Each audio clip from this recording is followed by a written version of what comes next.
Ku nshuro ya 60 abanyamerika bagiye kongera kwihitiramo perezida ugomba kubayobora mu myaka iri imbere. Abakandida b'ingenzi bari guhatanira umwanya w'intebe isumba izindi hariya muri Amerika ni Donald Trump w'ishyaka ry'abarepublikane uhanganye na Kamala Harris w'ishyaka ry'abademokrate.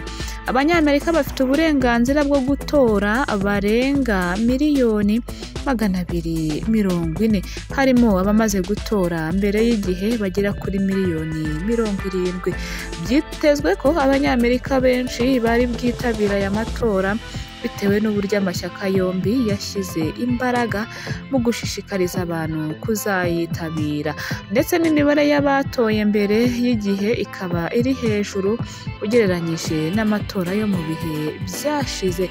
Mu matora aheruka muri 2020 hejuru ya 66% by'abari ku rutonde rw'abatora bitabiriye amatora. Uwo mubare ukaba wari uvuye kuri 60.1% bari bitabiriye amatora yabanje muri 2016.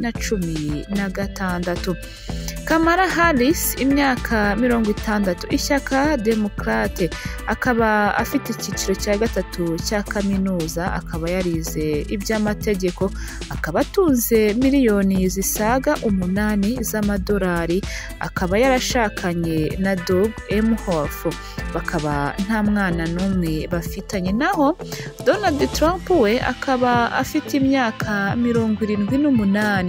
Imyaka yiwe nyine iraruta cyane iyo nguyu bahanganye uno mugore Kamala Harris.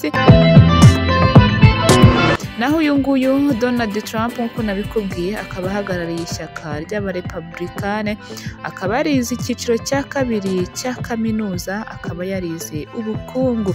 Kamala Harris aramurusha amashuri. Ku bijyanye n'umutungo ntaho bahuriye, dore ko uyu nguyu Donald Trump yibitseho akayabo kasaga miliyari 8, mu gihe Kamala Harris we yifitiye miliyoni 8 zonyine. Uyu nguyu akaba yarashakanye na Melania Trump, abana akaba bamaze kubyarana abana 5. Leta nyinshi mu burasirazuba bwa Amerika zatangiye ibikorwa by'amatora zirimo nka New York, Indiana, Kentucky, Maine, New Jersey ndetse na Virginia.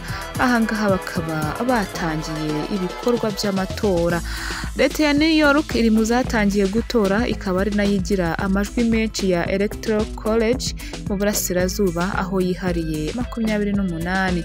Naho ibice byo mu burasirazuba bwa Leta Zunze Ubumwe za Amerika bwatangiye amatora ku isaha ya saa 11 z'igitondo.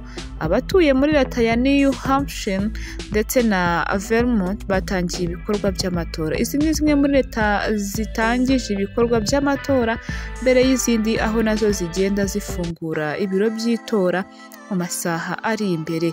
Ntabwo ibiro by'itora bifungurirwa rimwe muri Amerika bitewe n'ikinyuranyo cy'amasaha, aho kenshi usanga igice cy'uburasirazuba kiri imbere amasaha 3 ugereranije n'igice cy'uburengerazuba bwa Amerika. Ngayo nguko abambere bakaba babyukiye mu bikorwa byo gutora perezida wa Leta Zunze Ubumwe za Amerika. Mu mafoto urimo kugenda ubibona, iyi ngiyi ni leta ya Vermont iri mu zatangije ibikorwa by'amatora imbere cyane. Leta ya Vermont iri mu zatangije gutora iherereye mu burasirazuba bwa Amerika ku mupaka wa Canada.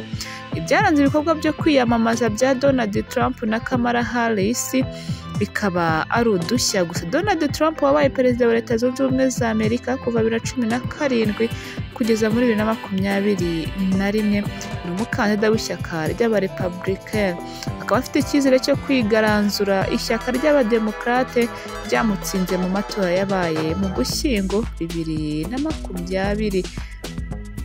Uyu munyapolitike yakoze ibikorwa byo kwiyamamaza mu mujyi wa Butler muri leta ya Pennsylvania tariki ya 13 Nyakanga 2024. Icyo gihe yarashwe ugutwi n'umusore w'imyaka 20 y'amavuko witwaga Thomas Matlock.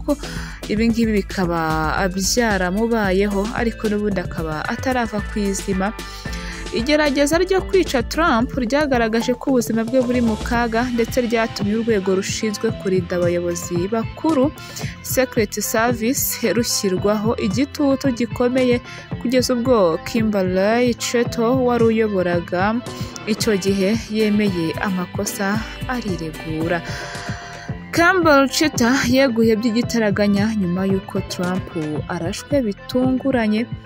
Mu bihe bitandukanye ubwo Trump yiyamamazaga yibasiye ubutegetsi bwa Joe Biden na Kamala Harris abushinja gufungurira amarembo abimukira batemewe n'amategeko bambuka umupaka wa Amerika na Mexique no kwenyegeza intambara y'Uburusiya ndetse na Ukraine. Trump yabwiye abanyamerika ko nibongera kumutora azasubukura umushinga wasubitswe muri 2021 wo kubaka urukuta rutandukanya Amerika na Mexique hagamijwe gukumira ababimukira. Abizeza ko azazahura ubukungu bwa Amerika, yemeza ko bwahungabanye.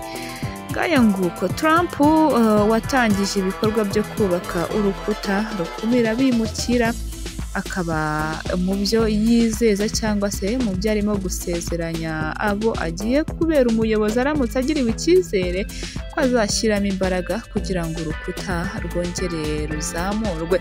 Nyuma y'ikiganiro cyabaye tariki ya 11 Nzeri 2024, Trump yigambye gutsinda Kamala Harris nubwo ibinyamakuru mpuzamahanga bitandukanye bigaragaza ko kwemeza uwatsinze bigoranye cyane nk'uko byagenze no muri 2020. Uyu munyapolitike Trump yibasiye bikomeye ibinyamakuru bitandukanye by'umwihariko ibyo muri Leta Zunze Ubumwe za Amerika, agaragaza ko bishyigikiye umukandida bari bahanganye. Mu bikorwa byo kwiyamamaza, Donald Trump yashyigikiwe bikomeye cyane n'umuherwe nyiri urubuga twirwaho twese nkoranyambaga rwa X rwahoze rwitwa Twitter, Elon Musk wamushyigikiye akoresheje uru rubuga ndetse naho yamuherekeje amafoto akaba agaragara. Ngayo nguko uyu mugabo mu kumushyigikira agiye abigaragaza cyane kugeza ubwo yagiye anamuherekeza. Ngiyi ni ifoto urabona ko ari ibyishimo byinshi uno mugabo amuri inyuma. Ikigo Center for Countering Digital Health cyatangaje ko ibyo Musk yavuze ku matora ya Amerika byarebwe inshuro miliyari 2 kuri uru rubuga. Ni umubare ushimangira uruhare rukomeye rw'uyu muherwe mu bikorwa byo kwamamaza Donald Trump. Ibikorwa byo kwiyamamaza bya Trump byarangiye kuri uyu wa 4 Ugushyingo.